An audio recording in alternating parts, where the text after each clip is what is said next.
Assalamualaikum warahmatullahi wabarakatuh. Hai Mom, apa kabar? Perkenalkan, nama saya Syabida. Saya merupakan mahasiswa kebidanan di Universitas Nahdlatul Ulama Surabaya. Nah, di sini kita akan membahas mengenai beberapa faktor atau penyebab menurunnya atau sedikitnya produksi ASI. Oke, langsung saja kita menuju ke topik pembahasan, yaitu beberapa faktor penyebab menurunnya atau sedikitnya produksi ASI. Yang pertama, yaitu karena ibu masih berada pada tahap awal masa nifas. Jadi pada awal masa nifas, produksi ASI ini masih sedikit loh Mom, karena masih menyesuaikan dengan kebutuhan bayi yang masih sedikit.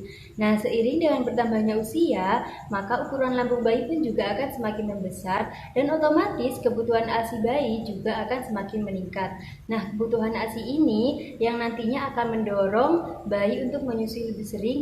Yang kedua, yaitu karena frekuensi atau intensitas waktu menyusui yang berkurang.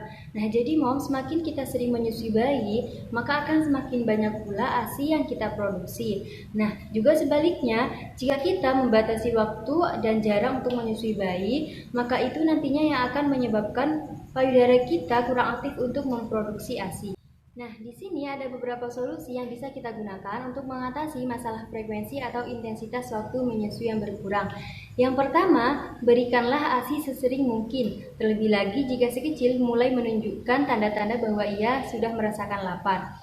Yang kedua, segera pompa ASI jika payudara kita mulai terasa penuh, tetapi si kecil belum menunjukkan bahwa ia sudah merasakan lapar. Penyebab yang ketiga yaitu dikarenakan perlekatan mulut bayi yang tidak tepat. Jadi Mom, perlekatan mulut bayi pada putih ibu yang tidak tepat saat menyusui itu akan menyebabkan berkurangnya rangsangan pada tubuh ibu untuk memproduksi ASI.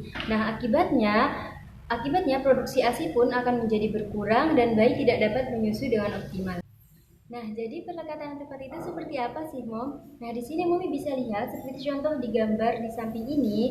Jadi pelekatan tepat itu di mana ketika sebagian besar areola atau bagian berwarna hitam di sekitar putih susu ibu ini masuk ke dalam mulut bayi, sehingga tidak ada suara hisapan atau desapan ketika bayi mulai menyusu.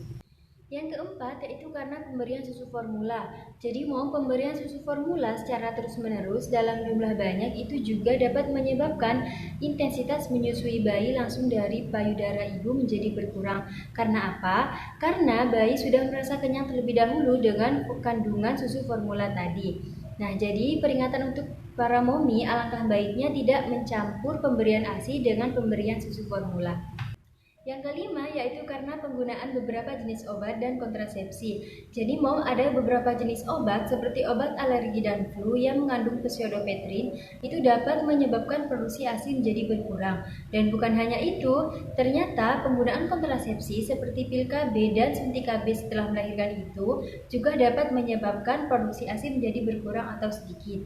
Nah, jadi ketika ingin memakai kontrasepsi, jangan lupa untuk berkonsultasi terlebih dahulu untuk pemilihan kontrasepsi yang tepat untuk ibu menyusui. Yang terakhir, yang nomor 6, dan ini mungkin jarang disadari oleh orang lain atau bahkan kita sendiri yang sedang mengalaminya itu tidak menyadari bahwa kita sedang mengalaminya, yaitu stres. Nah, ada beberapa solusi juga yang bisa kita gunakan untuk mengatasi masalah stres, yaitu yang pertama, kita usahakan untuk beristirahat ketika bayi sudah mulai tertidur. Dan yang kedua, jangan lupa untuk melibatkan atau bekerja sama yang baik dengan suami dalam hal merawat bayi. Nah, ini juga jadi peringatan untuk para ayah dan para suami di luar sana untuk selalu melibatkan diri dalam hal sekecil apapun dalam hal merawat bayi agar sang istri dan ibu tidak kelelahan dan kurang tidur dalam merawat bayi. Dan akhirnya ibu mengalami stres. Baik, cukup sekian yang dapat saya sampaikan di video ini. Kurang lebihnya saya mohon maaf. Terima kasih. Wassalamualaikum warahmatullahi wabarakatuh.